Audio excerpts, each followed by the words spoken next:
ಬುದ್ಧಿಮಾಂದ್ಯ ಬಾಲಕರ ಮೇಲೆ ಕ್ರೌರ್ಯ ಪ್ರಕರಣಕ್ಕೆ ಸಂಬಂಧಪಟ್ಟಂತೆ ಬೆಳಗಾವಿಯಲ್ಲಿ ಸಚಿವ ಲಕ್ಷ್ಮೀ ಹೆಬ್ಬಾಳ್ಕರ್ ಕೂಡ ಪ್ರತಿಕ್ರಿಯೆಯನ್ನು ಕೊಟ್ಟಿದ್ದಾರೆ. ಮಕ್ಕಳನ್ನು ಹೊಡೆದ್ರೆ ಅಪರಾಧ ಅಂತ ನಾವು ಹೇಳ್ತೀವಿ, ಶಿಕ್ಷೆ ಕೊಡ್ತೀವಿ. ಅಂತದ್ರಲ್ಲಿ ಬುದ್ಧಿಮಾಂದ್ಯ ಮಕ್ಕಳ ಮೇಲೆ ಟಾರ್ಚರ್ ಆಗಿದೆ. ಅನುಮತಿ ಇಲ್ಲದೇನೆ ಅನಧಿಕೃತವಾಗಿ ಶಾಲೆಯನ್ನು ಆರಂಭ ಮಾಡಿದ್ದಾರೆ. ಇದೊಂದು ಸಮಾಜಕ್ಕೆ ಕಳಂಕ ತರುವಂತ ಘಟನೆ.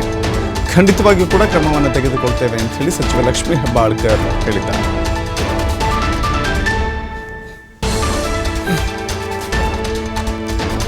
ಹೇಳಿದ ತಕ್ಷಣ ಭಾಳಷ್ಟು ಅಮಾನುಷ ಒಂದು ಘಟನೆ ನಡೆದಿದೆ. ಒಳ್ಳೆ ಮಕ್ಕಳನ್ನ ಹೊಡೆದ್ರೆ ಅದೊಂದು ಅಪರಾಧ ಅಂತ ಹೇಳಿ ನಾವು ಶಿಕ್ಷೆಗೆ ಗುರಿ ಮಾಡ್ತೀವಿ. ಅಂಥದ್ರಲ್ಲಿ ಬುದ್ಧಿಮಾಂದ್ಯ ಮಕ್ಕಳಿಗೆ ಈ ರೀತಿ ಟಾರ್ಚರ್ ಕೊಡೋದು, ಒಂದು ಸಿದ್ಧಿ ಶಿಕ್ಷಣ ಸಂಸ್ಥೆ ಅಂತ ಬಾಗಲಕೋಟೆಯಲ್ಲಿ ಇಲ್ಲೀಗಲ್ ಆಗಿ ನಮ್ಮ ಸರ್ಕಾರದ ಯಾವುದೇ ಒಂದು ಪರ್ಮಿಷನ್ ತೆಗೆದುಕೊಳ್ಳದೆ, ನಮ್ಮ ಇಲಾಖೆಯ ಪರ್ಮಿಷನ್ ತೆಗೆದುಕೊಳ್ಳದೆ ಶುರು ಮಾಡಿದ್ದಾರೆ. ಅದರಲ್ಲೂ ನಿನ್ನೆ 16 ವರ್ಷದ ಒಬ್ಬ ಬಾಲಕ ರಾಠೋಡ್ ಅನ್ನೋರನ್ನ ಭಾಳಷ್ಟು ಅಮಾನವೀಯ ಅಂತ ಹೇಳಲಿಕ್ಕೆ ಬಯಸ್ತೇನೆ.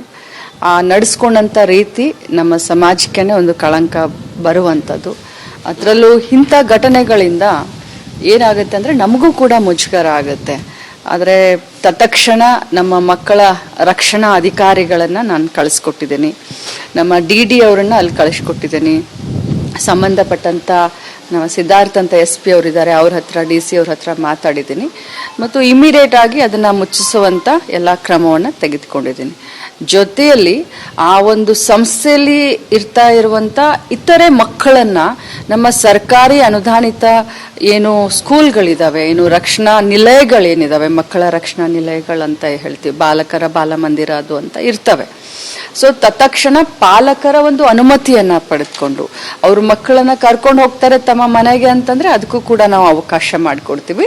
ಜೊತೆಯಲ್ಲಿ ನಮ್ಮ ಸರ್ಕಾರದ ಏನು ರಕ್ಷಣಾ ನಿಲಯಗಳಿರ್ತವೆ ಅಲ್ಲಿ ಮಕ್ಕಳನ್ನ ಕಳಿಸ್ತೀವಿ ಅಂತ ಪಾಲಕರು ಒಪ್ಕೊಂಡ್ರೆ ಅಲ್ಲಿ ಕೂಡ ಆ ಮಕ್ಕಳನ್ನ ತತ್ಕ್ಷಣ ನಾವು ಕರೆದುಕೊಳ್ತೀವಿ ಅಂತ ಹೇಳಲಿಕ್ಕೆ ಬಯಸ್ತೇನೆ.